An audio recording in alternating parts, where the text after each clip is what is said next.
in the Shlomi interview, he mentioned that the younger generations are not supporting the arts or buying art as much as some of the older generations. So, given you're the only millennial on this call right now, it's all your fault, what's wrong with your generation? I mean, what's going on here? We would love to support the arts if our wages were not completely stagnant. Touche. And as your employer, that just goes straight in that just like a dagger straight in the heart. I know. It's a short answer, but I actually mean it.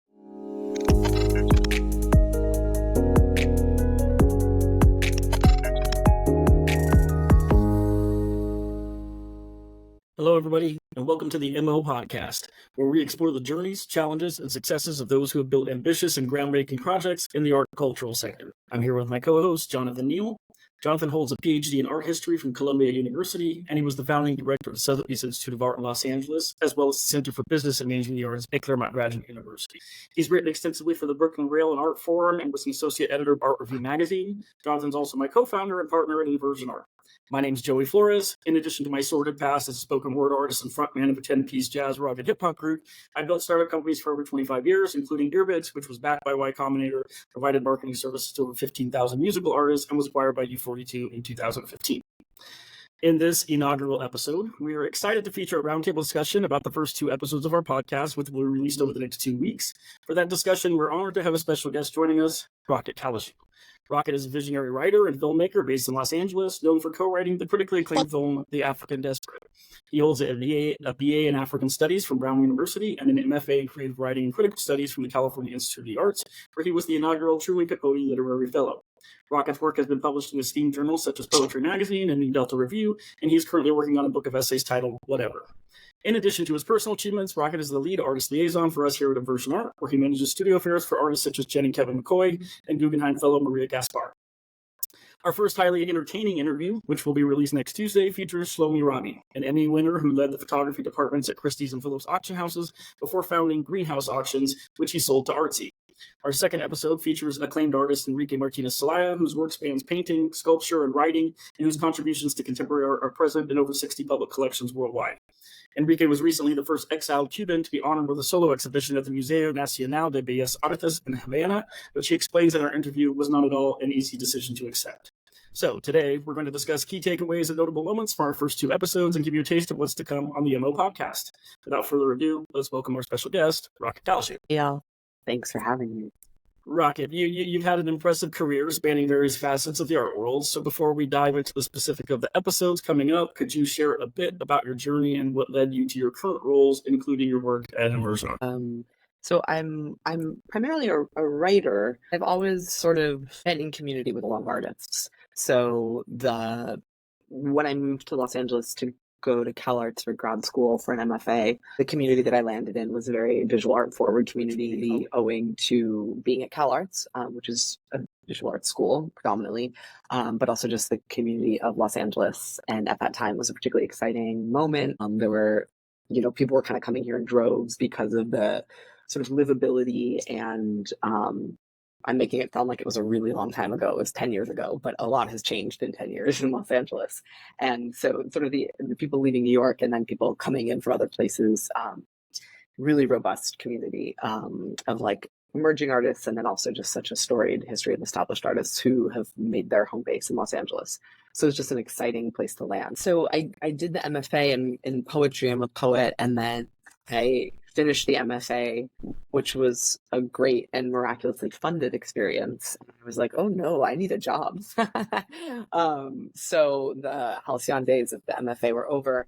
And I started working in the studio of an artist named Martinez. And we worked together for a really long time and became close collaborators. And she's just been at such an exciting place in her career. And it was such a pleasure to get to build the studio with her and then also to work with her creatively. So we started writing screenplays together. And then in the throes of COVID, we decided, wouldn't it be fun to just actually make a feature film in like 6 months? So we did that. And I don't recommend it, but it was also the first time that I written and produced a feature. And it's really the most collaborative thing I can imagine. So, we were really lucky. We got I mean, it's an amazing film. Really, really excited about it. And it was picked up and distributed by Mubi. So I sort of had been straddling the literature world and the art world for a long time. Joining the team here at Version Art just is exciting for me because I get to see and have my hand in so many different kinds of practices, which is not necessarily typically the case if you are sort of affiliated with a studio or one institution even, which has a particular program or a particular vision. You tend to get siloed into working with certain kinds of artists, and this is an experiment in certain ways, experience in being involved in so many different kinds of projects and people with so many different objectives for their art practices, which is something that I find really, really exciting, especially given that we're not limited to necessarily US-based artists or only domestic production of work, and just getting to see the breadth and the scope of how people are working, how people are making their practices work in really varied cultural and particularly economic conditions is, I think, just really fun. And so there's a lot of opportunities to list up a lot of different kinds of work. It's exciting because I know that I can see sort of how what we're doing in inversion art has to be super responsive to like the changing conditions of the market, and those conditions are really, really constantly changing. And I'm not sure that we'll be able to identify exactly what these changes are until there's a little hindsight, but it certainly feels like a particularly unique moment in the art world. So yeah. It's interesting you say that. We had an interview, Joe, I don't even think you and I have spoken about this, but I had a long conversation with a reporter from The Economist who was reporting on the rise of artist agency and artist management operations within the visual art world. To your point, Rocket, one of the questions he asked was, is what we are doing a function of the art world growing or needing to grow, and a bet on its growth in various different ways? And I told him that I didn't see growth as the term necessarily, more it's a factor of its evolution. It's in a phase of what I think is a rapid evolution in both the market and in the practice of what artists are up to. Even in just the last 18 to 24 months, I think we've seen some very significant changes structurally. So it's good to hear you recognizing that, because I definitely think that I see it happening on the ground too. And we are kind of way down in the weeds with many of these practices. And so we're seeing what those evolutions look like on the ground. All right. Well, Rocket, thank you for the intro. Let's dive in and talk a little bit about our first interview. So, Shlomi Rod, you founding and bootstrapped Greenhouse Auctions until it was acquired by Artsy. For our listeners that don't know, Greenhouse was an auction platform that worked directly with galleries and artists and did some unique things for the primary market, like not publishing the final sale price so as not to affect artists' markets, etc. First off, how hilarious is Shlomi? I found the interview thoroughly entertaining. Rocket, he's charismatic. Yes, absolutely. What were some key moments for you in that interview? I think just his general verve and his sort of like willingness to take a risk, which, you see in business, of course, all the time, but something about his application, his sort of steadfast belief that some of those more risky moves were going to be applicable. Felt exciting. And I think just that this idea that it's possible to build things in new ways felt super unique to his perspective and his experience. I guess at some point we asked Shlomi what would he build if he were given a $10 million investment, and he said that the only need he really sees in the art world is for a platform like Greenhouse Auctions. I'm curious if you would agree that the primary market needs an auction solution. Ooh. Me personally, yeah, I think it's a huge part of the ecosystem, and we'd be like fools to say that it's not. And I think that if we take the example even of the inversion art A-Share X recent success, it shows that there is room for innovation in what does feel like this can be sometimes a complex way of moving money, and to have in certain ways lost its the primary market has a heart to it that it's harder to feel with contemporary work in the auction world. Certainly with older work, it's a different story. But I think he's onto something, and I think that HRX is onto something, not to compare them, in terms of making platforms that are resilient and making platforms that are exciting to younger buyers. Because it does, as like a young to middle-aged person, the auction market does not particularly feel like a home, and I think that many people would probably reflect that, even if they're curious about collecting or becoming, people want to feel, this is like a long-standing thing of being a collector, is that you want to feel like you're part of the practice. You want to feel like you're part of the artist's experience if you're buying contemporary work. And I think that that's something that is easily lost in the auction or the after or the second market. And so, I think anything that people are doing to sort of like reinvigorate the model has a lot of potential. It's an interesting challenge because the thing that Shlomi was specifically comparing was the democratization that auctions offer when they are paired with specifically the gallery system. And I think there Shlomi's perspective is important because he's very much thinking about who the collector and the buyer and the acquirer is in terms of their experience of getting a toehold into contemporary art practice. And I think that sense of democratization, that anybody can gain access to great works, is an interesting one. It is certainly complicated. I think, Rocket, you make the point, when on the other side of that is the living, breathing artist who is in the studio making the work at the same moment that these things are then going on the auction block. And so there's a challenge there, because as much as I think artists on the whole have a kind of democratic politics to them, small d democratic politics to them in terms of their sensibilities. Maybe not all, maybe some of them are, big S Stalinists. But the small d democratic sensibility, I think, is one that seems to be widely shared by quite a number of artists. But when it comes to their own work, and when it comes to the prospect of seeing their own work, put onto the auction block, is very concerning. For a long, and I still think that this is a very difficult needle to thread, because for a long time in the world that I was educated in, and then the early life in New York working in, the auction environment is anathema to what any contemporary artist wants to be involved in. I actually think that even it's only like now, almost 20 years into it, that artists are actually come around to actually accept the art fair environment as a place where they can see their work and have access to other people's works and take it seriously and as a useful tool of the market. But it's taken a generation for those sensibilities to come around.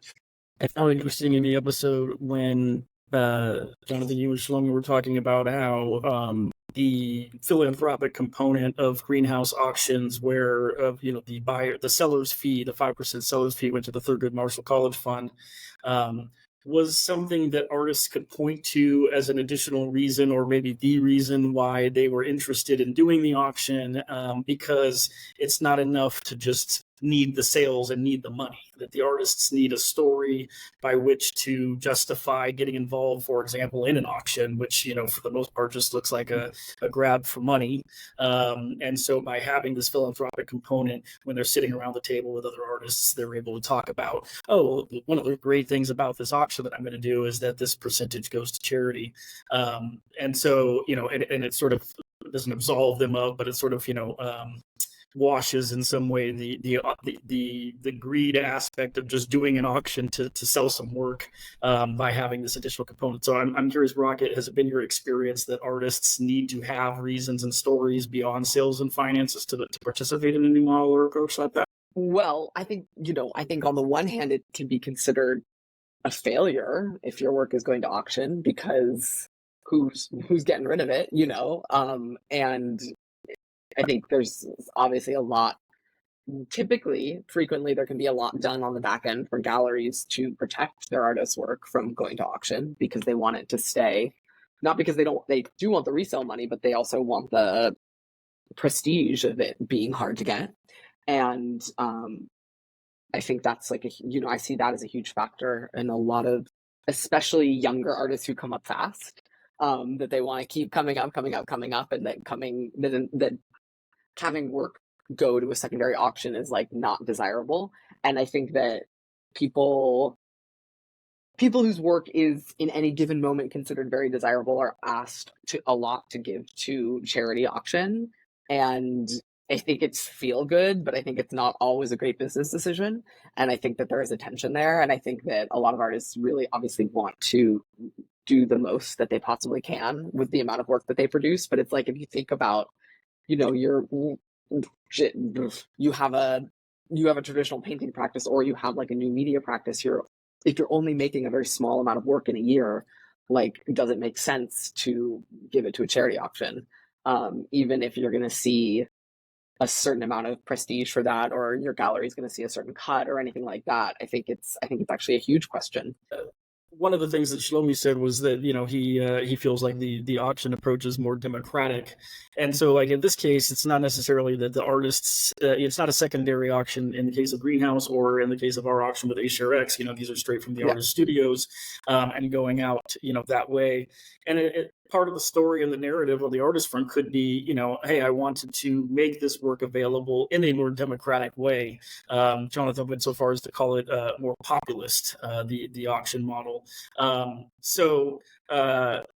Do you think that the auction model, if there was a very good sort of scalable primary market auction model, do you think that would be more democratic and fair than what's happening in the gallery right now? They totally could be. Yeah, I think it absolutely has the capacity to be. And it's funny, everyone talks about the lack of transparency in the art world, and they wish they had more transparency. But I actually don't believe that. I don't think anybody wants transparency in the art world. I actually think that they like the strategic obscurity that, either in pricing or in the kind of social cachet of the events that are invite only, or in even the often inscrutable wall texts. There's something about the allure of the opaque, which is the thing that is where some of the magic happens in the marketplace for both the work and the ideas that the work is meant to represent. Which is not, again, to dismiss it in any way, but it's, I think, healthy to recognize it as a necessary component about the way that it works.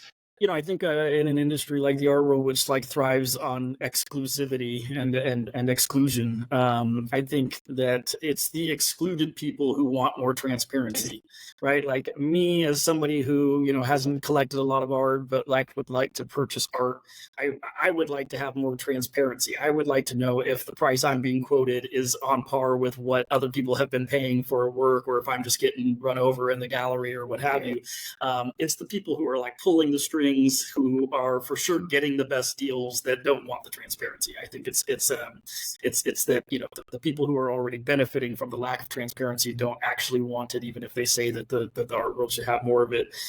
It's the people who would like to be in the art world, or who are clawing their way up in the art world, whether from a collecting standpoint or an artist standpoint, that are like, why isn't there more transparency? Things would work better if it was more fair. But they mean that it would work better for them because they are the ones being excluded or being held back by the opaqueness of what's happening. And I think there's an assumption that, it seems to me there's a widely held assumption that artists are being very well supported in their practices, which is kind of only true at like an extremely blue chip level. Like as if, just by virtue of maybe having a gallery, that somehow your studio rent is paid, that you have like assistants that are reliable, and that you like can get the materials you need and the support you need, and like you have a good CPA, and like all these things that I have found to be literally not at all true for almost any artist, except maybe very blue chip artists. And I think that there is just, this is neither here nor there, but it it does cut both ways. Like, it's not like the consumer, the collector, wants the transparency and the stability, but like the artist would probably like that as well in a lot of ways. And that the ability to even participate in institutional shows or opportunities, which are huge, is really dependent on a studio's stability and overall ability to even say yes to opportunities where there's not going to be like financial remuneration. And we just see that all the time. I think that's another assumption, is that, again, no shade, but that like museums and public institutions have the budgets to really support the projects that they put on. That's like, I've seen that to be like not at all true, and that you really do have to have a big enough gallery behind you who's actually going to foot the bill of any kind of an ambitious project that's going to go down at most public institutions. And I think that kind of sort of speaks to this web that we're kind of talking about, around like, who's got the money? Who's talking about the money? Where is the money? And that's something that I think, is interesting about this more like idea of a small d democratic auction reality, is, yeah, even just like at the level of getting artists support in a lot of different capacities. Yeah. I was in Miami for Art Basel and went to this kind of one of the exhibitions there was co-put on by Dyer and Law, who we've worked with in the past, and there was this really interesting video work, and I think I guess you'd call it multimedia, because there's also like a website dedicated to it. But it was basically this visualized database of all of the major art institutions, how much money they had in the budget, how much the CEO was being paid, how much the artist fee was, and I just sat there watching this thing for like 30 minutes. I was just like, this is crazy. I mean, just watching some of the amount of money that flows into these institutions and the amount of money that gets spent on this thing and that thing, and then you see the artist fees, and you're just like, that's just embarrassing. I'll have to figure out what the name of the piece is and drop it in the comments or something. Rocket, I'm going to put you on the spot here because, and it might be a comment that got glossed over, but it's certainly something you've heard before. But in the Shlomi interview, he mentioned that the younger generations are not supporting the arts or buying art as much as some of the older generations. So, given you're the only millennial on this call right now, it's all your fault, Rocket. What's wrong with your generation? I mean, what's going on here? We would love to support the arts if our wages were not completely stagnant. Touche. And as your employer, that just goes straight in that just like a dagger straight in the heart. It's a short answer, but I actually mean it. Like, I just truly mean it. I just think that we're just, and again, I look to the boomers, not to you, but for that one. But like, it's like there's just not. I truly feel that people do not have the resources, and that there are not that many accessible entry points. And I don't think it's for lack of participation, like culture and discourse. I think there's a lot we could say about that, but I genuinely believe that people do not have the money. I mean, I think that's a super fair answer, and I think that's probably true for like 95% of people. I've seen one data point, or not data point, but just opinion that these generations just value experiences more than objects, and so they're more likely to spend that money to go do something and put some memories in the database than they are to spend something that's just going to sit in their house. But I think the only counter to what you said that I would point out is that there are a lot of incredibly wealthy people in the younger generations, especially in Silicon Valley and in the tech circles that I've run in the past, and they're still not buying lots of art. And so I think what you're saying is true for the vast majority of people that probably aspirationally would like to purchase art and own some nice things like that. But there are, millennials and Gen Zs that have capital, and it seems like they're still not supporting the arts or buying art as much as previous generations. But my answer to that, complain about rich people in lots of different ways. My answer to that is it goes hand in hand with a kind of elite anti-elitism. So this is going to be a little bit on my kind of neo-populism kick, but I'm not sure that these two things are fundamentally connected, but at least I'll try to connect them in my own mind. There is a coterie of new wealth that has come either from inheritance or from startup founders or the kind of super salaried professional managerial class that's kind of part of the 1%. And over the last decade, there has been a gradual dislike, distrust, dismissal of the institutional environments that have been validating art and cultural framework for, let's say, the last 50, 75 years. And part of this may go towards what Shlomi was talking about in terms of not being given the access they feel like they were due, right? If you have the capacity to make a purchase or to play at a high level and you walk into a gallery and you're dismissed out of hand for something that you want to buy because you haven't built up a collection, you haven't built up the relationships, and you're feeling like you're being put out, the response for this generation was not to play the game. The response was to say, F you, and I'll go put my interests someplace else. And maybe having to develop it in relationship to other social and political activities that I value more than I value the collecting of art and the supporting of various museums and arts organizations. And so that's going to be environmental organizations or social justice organizations or healthcare or whatever it might be. They want to start their own philanthropies, their own foundations. They want to support work that's more interesting to them.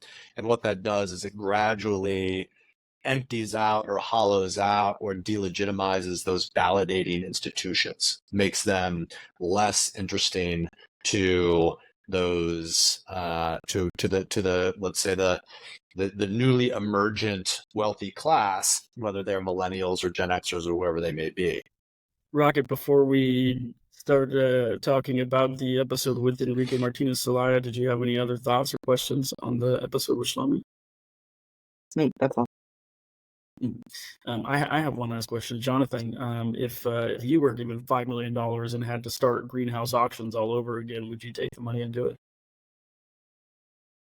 That's a good question. I mean, I think there is a place to round up the philanthropic auction business. And we talked about this on the podcast with Shlomi a little bit, but Paddle 8, which is now no more, was a platform that had done that for a little while and was the go-to place for these, many of them mid-level arts organizations looking to raise funds through a benefit auction. And I think a enterprise that wraps that up and does it a great job for those arts organizations, which are the ones that have the relationships with the artists, and so can often get great people to donate works of one sort of another, that then does the kind of a democratizing access environment for people who want to have a work by maybe a blue chip artist or an A-list name that they otherwise would not be able to get access to. And it all has a kind of philanthropic cut is something that you could see out there. I also think that you'd want to see a diversification of the places where the philanthropic funds from the auction house itself could go. Maybe Greenhouse itself would need to function as a nonprofit of a sorts that could be a self-sustaining nonprofit enterprise, which maybe would cut down on some of its costs if it was a tax exempt organization. I don't know, but I could see doing something like that. Sure. Interesting. Well, fine. I'll just do inversion by myself then. All right. So let's dive into the episode with Enrique Martinez Celaya. So, Rocket, what stood out for you from that episode, or maybe questions that you had or thoughts? Yeah, honestly, everything. Like, what an impressive person. Just to blatantly state it. I think like just exciting to see someone firing on so many cylinders, and asking such like just the sort of really sort of felt experience, the felt experience of listening to the episode for me was like someone who understands that there's like, or someone just there's just like no daylight between like the political questions they're asking and like the personal experiences that they're having, and how like potent that makes the work and how potent that makes the thinking. So I felt really, it just was really, really generative and exciting, and sort of, like the feeling that the palm was very open to sort of receiving the world around him in a lot of ways, and then being able to kind of not even translate, just sort of like run that through his own system and generate work from it. So I was just very, I was just excited by how much he was like, there's nothing that's off limits, like that feeling that like anything could go in the pot, with the kind of that level of kind of sustained curiosity, which I think is what, kind of to his point, like what is actually intellectual is like that kind of sustained curiosity towards the world, was really impressive. Yeah. Yeah. Big fan. Big fan. Yeah, 100%. I found it interesting that rather than talking necessarily about the work so much, or the genesis for the work, that there was just so much conversation about sort of the emotional turmoil of deciding to do a show in Havana, after being exiled, and sort of what that meant to his family, and sort of the opposition that he came up against there, and I just I appreciated his candor. Like, I think a lot of artists could shy away from difficult conversations, but he had no shortage of opinions about sort of the political landscape when it comes to Cuba, and what it meant for him to go back there. So, like, to me, it was one of the most interesting episodes we've recorded so far. Yeah, it was beautiful. And his ability, it really stuck with me when he was like, when you give an artist talk there, like everyone comes. Like when you give an artist talk here, like here could be variously, I think the US or Europe, like people might come, they may not come. And there was something about that I felt kind of encapsulated a lot of sort of what he was saying. Jonathan, how long have you known Enrique? Enrique and I probably met in 2004, 5, 6, somewhere around there. Coming up on 20 years. Yeah. How would you describe Enrique's evolution as an artist? That's a good question. I think what's interesting about Enrique's practice is that, and he says this in the episode, that art making for him is a form of life. And as much as it is an intellectual and curiosity-driven practice and highly erudite and personal, it has evolved really along this kind of internal trajectory of Enrique constantly thinking about what it means to, live in a humanistic way, and going back to a kind of what it means to live an examined life, which makes his practice very different than some of the other comparable practices of artists who have a kind of argument that's being made with history, or an argument that's being made with a certain set of ideas or a certain genre of art making or the practice itself, or have a kind of political or theoretical position that intersects with their own kind of interests and curiosities as artists. And so I think that for Enrique, it's been remarkably rich as a practice, but it has evolved, really according to its own internal coordinates, which makes it, difficult to think about how it has changed over those 20 years. I mean, of course there has been change, but it's not like, you don't, it's, I haven't looked at this, but it's like, it's hard to look at like early and late Celaya, right? Like there isn't this like moment in like, like in Philip Guston, where it goes from kind of a radical abstraction through to a figurative practice all of a sudden, in order to sort of pursue a problem of painting and of his particular moment, right? Like Enrique is not responding in the same way to contemporary events or to his peers in the same way that other artists often do, and they're responding to the sort of contemporary landscape. Like Enrique is responding to like Herman Melville and Wittgenstein and to, you know, to these kind of enduring landmarks in the culture that he finds important to his own ideas about what it means to make art and to be an artist, which means that there's a different evolutionary pace to how he works, which has been very interesting to see. I think the most recent stuff that just showed at the National Museum in Cuba is extraordinary work. It's really some of the best that I've seen him do.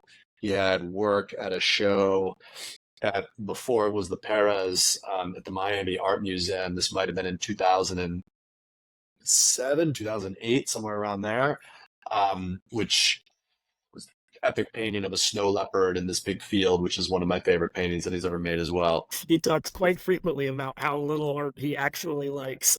It's very tricky to get artists to talk about other artists sometimes, right? I mean, they're often the best critics of one another's work, and they see things in one another's work that most people, even a critic like myself who has been at this for a number of decades, they will see things and respond to things in ways that others don't, which is why it's such a treat when you do get artists who are willing to put out there their own thoughts and ideas about how other people work, right? I mean, it's one of the things that makes David Sally an excellent art writer and critic of other artists' work, that he's got a 30, 40 years as a painter and as a thinker about what it means to paint, especially in the age of the photographic and digital imagery. And I'm always appreciative of the insights that Sally has when he will write about other contemporary artists. Try to get Enrique to say anything about another contemporary artist, he never will. It's very cagey, frustrating. Right. One of the things that Enrique talked about on the episode was the opposition from his family, from some of the Cuban collectors, for him doing the show at the National Museum in Havana. I'm curious, if you have in the past seen collaborations or participation from other artists, with in ways that you felt were like a betrayal to a community, or like if you've sort of, how do you think about bridging the gaps between communities and things like that? Like, like if you were Enrique, would you take the show? Have you seen somebody take an opportunity that you really disagreed with? I mean, like what's been your experience there? Oh God. Yeah. I mean, everything, but that's the thing is, it's like, it all feels totally high stakes all the time. And sometimes we have to be like, we're not like heart surgeons. You know what I mean? Like, it does feel, yeah. I mean, people are out there judging each other's decisions all the time. I feel like nowhere more than in the art world. And I,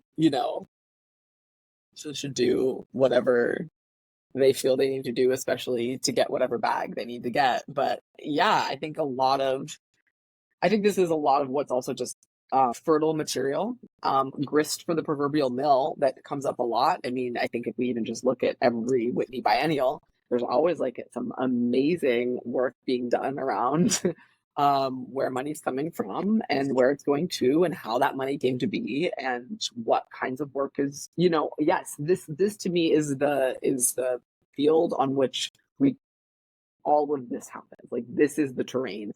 So like, it's not that I personally like have been like, I mean, obviously I've been like, that was a terrible idea, but I think it's more like, how are we going to make room for like the most possibility for radical discourse possible? Yeah, I think that's what's exciting about it, honestly. Rocket, from a formal format perspective or line of questioning perspective, what were some of your favorite parts about these interviews, and what would you want to see more of as we think about future episodes? I think it's yeah, I just wouldn't hesitate to like lean into asking how the sausage is made, because I think especially with like the business ones, that's what's most exciting, is like what is most difficult about what you're building, and where has it failed the most. That's just what I think is exciting. And I think that because the objective of the podcast is to ask about big projects, that there's no shortage of failure in big projects. And in talking to individual artists about their practices, like I always love to hear about the interstitial stuff that like leads to surprising revelation or surprising success or surprising transformation. I think it can be really taxing to be asked about your practice, honestly, especially if you have to do it a lot and you feel like you have to regurgitate the same information. So just any way that we can think of ways into asking different kinds of questions about what's exciting to people about their practices. I know that sounds kind of vague, but like I really believe it, because I think artists get asked this, like people get asked the same handful of questions over and over and over again. And it's like, we just don't need to ask those questions again. And I thought Enrique kind of like exemplified the ability to like answer them super quickly and sharp. And to do the like good comedy thing of like bringing things back around. But what I like to hear from people is like, how did you negotiate or navigate things that really seemed like they weren't going to work, but that ultimately did?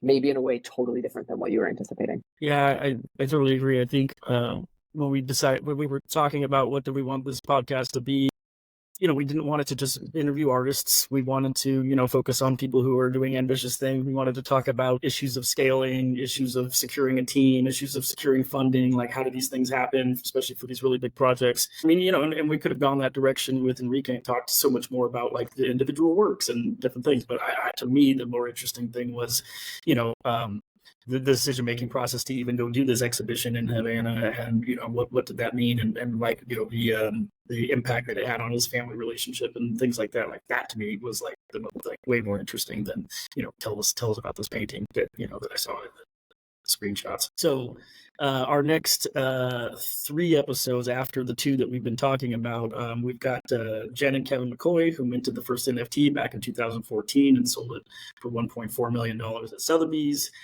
We've got Alan Schneider, who you've met and is the founder and CEO of AShareX. And then we've got Kendall Worson, who co-founded the social art marketplace Cohort. So out of those 3 episodes, which one are you most looking forward to checking out? I mean, I guess I realistically do want to hear about the first NFT. I'm loath to say it, but I do. No, it's an interesting one, and it's also, I mean, actually the McCoys are just obviously super interesting in general, and there's actually a clip where Jen is talking about Horror Chase, which is one of their favorite pieces. There's some exciting news about that piece that's due out soon. To hear her talk about why she loves that piece and sort of what I think was one of the more entertaining clips. So that episode is actually going to be a lot of fun. So because this inaugural episode is designed to not only kind of let people know what they can expect from our first 2 episodes, but sort of a little bit of a preview into the format, we generally have what we call the more opinions section, which I'm sure you noticed at the end of each segment. And so I thought it would be fun to put Rocket through the more opinions segment of the MO podcast. So Rocket, what's a person or a project in the creative field or cultural sector that you currently are excited about or admire, and why? Oh my God, that's a huge question. Actually, that's the one question I usually warn the guests is coming, because I know that they're going to have to think about some project on the spot. And so I usually tell them about that one question, but we don't tell them any of the others, but we usually do tell them that. So I kind of stuck to you on this one, but I'm going to make it. I'm going to run in the background. I'm going to run in the background. Ask the next one. It's such a layup. You just say inversion art. It's such a layup. I can't believe you just let that one hang out there. Unbelievable. Yeah. What that you're excited about and why, and the why is because you just got paid 3 days ago, and that was the signature on the check, right? Like Totally. So there's actually very this startup. very disappointed in you, I Rocket.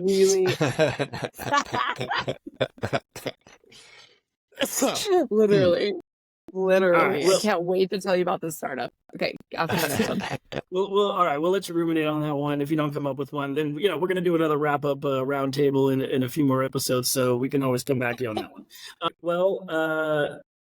This has been thoroughly entertaining. Rocket, thank you for joining us on the MO podcast. Jonathan, thank you. Rocket, thank you.